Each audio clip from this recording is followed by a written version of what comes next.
Вообще руки дрожат. Не знаю, пацан. और यूक्रेन का घातक ड्रोन किस तरह तबाही मचा रहा है, इसकी खौफनाक तस्वीरें अभी हमने आपको दिखाई। लेकिन सवाल यह है कि क्या ये ड्रोन रूस की 2000 से ज्यादा टैंक वाली सेना को रोकने में कामयाब रहेंगे। और सवाल यह भी है कि आखिर यूक्रेन के पास ऐसे कितने ड्रोन हैं और ऐसी क्या खासियत है इनकी जो ये रूस की सेना पर भारी पड़ रहे हैं।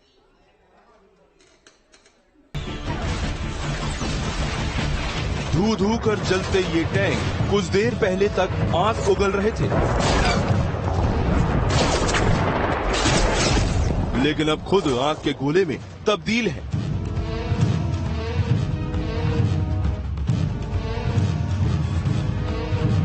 जैसे ही TB2 ड्रोन को काम पर लगाया गया, यूक्रेन युद्ध की पूरी तस्वीर ही बदल गई। लेकिन ये कोई पहला मौका नहीं है जबकि तुर्की में बने इस ड्रोन ने युद्ध की तस्वीर बदल दी हो। इससे पहले अर्मेनिया अजरबैजान के युद्ध में भी अजरबैजान की तरफ से इस TB2 ड्रोन का इस्तेमाल किया गया था। तब 3 दशक से काराबाख पर काबिज अर्मेनिया को मैदान छोड़कर भागना पड़ा था। अब सवाल यह है कि आखिर ऐसा क्या है बेरेकतार TB2 ड्रोन में जो इसे टैंकों का काल समझा जाता है। अगर तुर्की की माने तो बेरेकतार TB2 ड्रोन रडार को चकमा देने में माहिर है। ये टैंकों को निशाना बनाने के साथ साथ एयर डिफेंस सिस्टम को भी तबाह कर सकता है।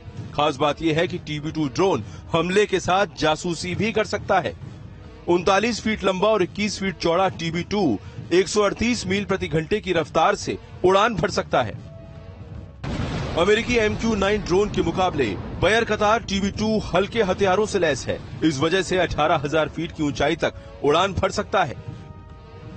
इतनी ज्यादा ऊंचाई पर इसे ट्रैक करना बेहद मुश्किल हो जाता है, लेकिन अचानक से नीचे आकर अपने टारगेट को ध्वस्त कर देता है। इसमें 4 लेजर गाइडेड मिसाइलें लगाई जा सकती हैं। कुल मिलाकर ये अपने साथ 330 पाउंड वजन के विस्फोटक ले जा सकता है। मानव रहित होने की वजह से TB2 ड्रोन जोखिम भरे ऑपरेशन को भी अंजाम दे सकता है। जानकारी के मुताबिक यूक्रेन ने जुलाई 2019 में यूक्रेन ने तुर्की से इस ड्रोन के लिए डील की थी, जिसके तहत यूक्रेन को 6 TB2 ड्रोन मिलने थे। बाद में इन ड्रोन की संख्या बढ़ाकर 24 कर दी गई। साथ ही ये भी समझौता किया गया कि कुछ ड्रोन्स का निर्माण यूक्रेन में किया जाएगा। हालांकि अभी तक ये साफ नहीं है कि यूक्रेन के पास ऐसे कितने ड्रोन मौजूद हैं, लेकिन माना जा रहा है कि ऐसे 20 ड्रोन यूक्रेन के पास हो सकते हैं। फिलहाल युद्ध में यूक्रेन की तरफ से TB2 काफी कारगर साबित हुए हैं, लेकिन रूस का दावा है कि उसके पास इन ड्रोन को मार गिराने की न केवल तकनीक मौजूद है, बल्कि साइबर अटैक के जरिए भी वो इन ड्रोन्स को नाकाम कर सकता है। Team news nation. और देखिए, एक बड़ी खबर ये इस वक्त आ रही है, यूरोपियन यूनियन ने जेलेंस्की की अर्जी को स्वीकार कर लिया है। यूक्रेन ने यूरोपियन यूनियन में शामिल होने की अर्जी दी थी और यूक्रेन को EU का सदस्य बनाने की मंजूरी जल्द मिल सकती है। EU की सदस्यता, ये बड़ी खबर। आज रात 9 बजे EU संसद में होगी वोटिंग, सर्वसम्मति से फैसला हो, EU अध्यक्ष ने ये कहा है। तो ये बड़ी खबर आपको बता दें, EU ने जेलेंस्की की अर्जी स्वीकार कर ली। अब इस पर वोटिंग होगी और EU सदस्य बनाने को यूक्रेन के लिए मंजूरी मिल जाएगी। और देखिए, खास मेहमानों का पैनल हमारे साथ जुड़ा हुआ है। कर्नल दिनेश नैन हमारे साथ जुड़े हुए हैं, हमारे साथ लेफ्टिनेंट जनरल अशोक चौधरी जुड़े हुए हैं और श्वेता राज, यूक्रेन में जो भारतीय छात्रा फंसी हुई हैं, वो भी हमारे साथ बनी हुई है। लेफ्टिनेंट जनरल अशोक चौधरी, पहले मैं आपका रुख करूंगी। यूरोपियन यूनियन में शामिल होगा यूक्रेन, अर्जी स्वीकार कर ली गई है। रूस की बौखलाहट को बढ़ाने के लिए एक और बड़ा कदम।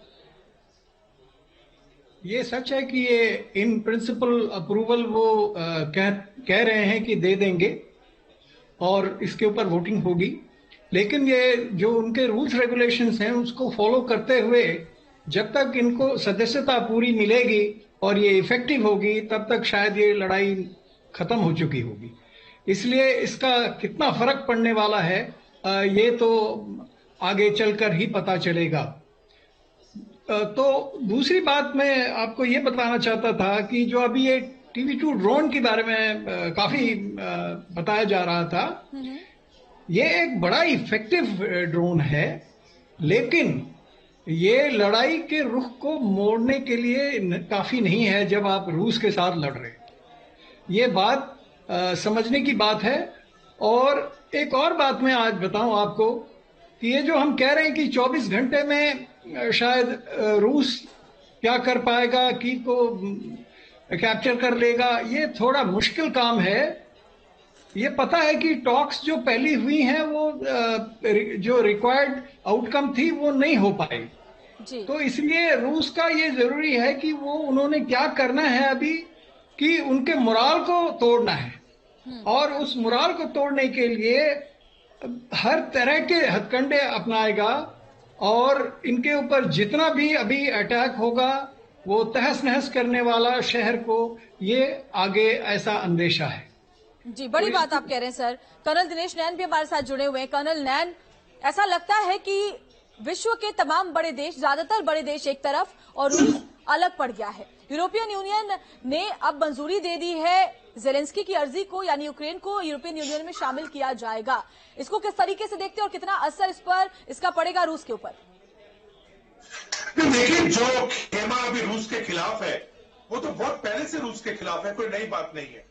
हाँ, जो कल रात को जेलेंस्की ने एक एप्लीकेशन लिखी थी यूरोपियन यूनियन को, जिनकी आज मीटिंग थी कि वो उनको सदस्यता दे दी जाए, तो शायद प्रोविजनल सदस्यता अगले 72 घंटे में या थोड़े दिनों में इनको दे दें, लेकिन सब्जेक्ट टू क्लियरेंस, यानी इनको काफी कुछ उसमें क्लियरेंस कराना पड़ेगा।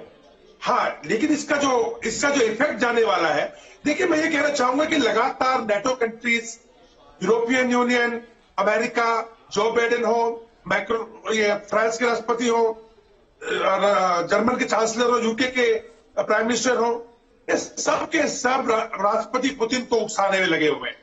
कभी स्वीडन को और फिनलैंड को इन्वाइट कर रहे हैं कि आइए नेटो में, हम आपको नेटो के सदस्य बना देंगे।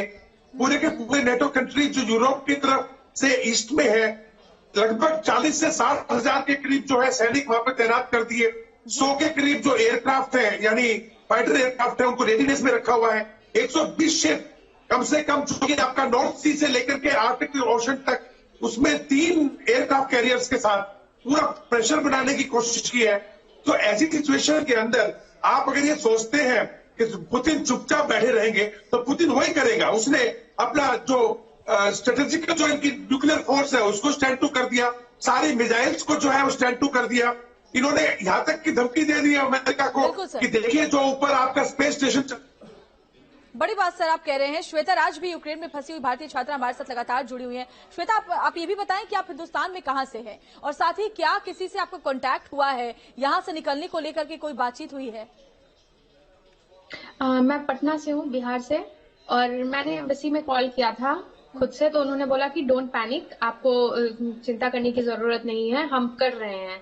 लेकिन जब मेरी बात हुई थी तो उसके बाद 3 से 4 दिन हो चुके हैं और सिचुएशन यहाँ इतना क्रिटिकल है कि हम लोगों को पता नहीं होता है कि हम अगले दिन कैसे सरवाइव करेंगे, क्योंकि बॉम्बिंग हो रही है, घर जल रहे हैं और हमारा जो बंकर है जो हमारे हॉस्टल के नीचे, उसकी हालत बहुत ही ज्यादा खराब है।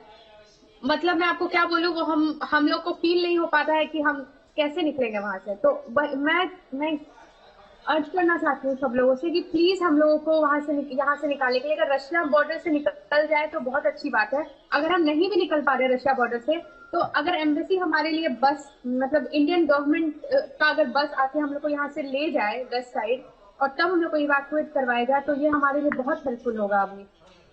बिल्कुल, क्योंकि हम प्राइवेट बस और टैक्सी करके नहीं जा सकते, क्योंकि पहली बात तो यहाँ वो सारी चीजें, सुविधाएं उपलब्ध नहीं है, और दूसरी बात है कि हमारे लिए वो मतलब एक बहुत बड़ा जान पे संकट जैसा है वो वहां पे खुद से जाना।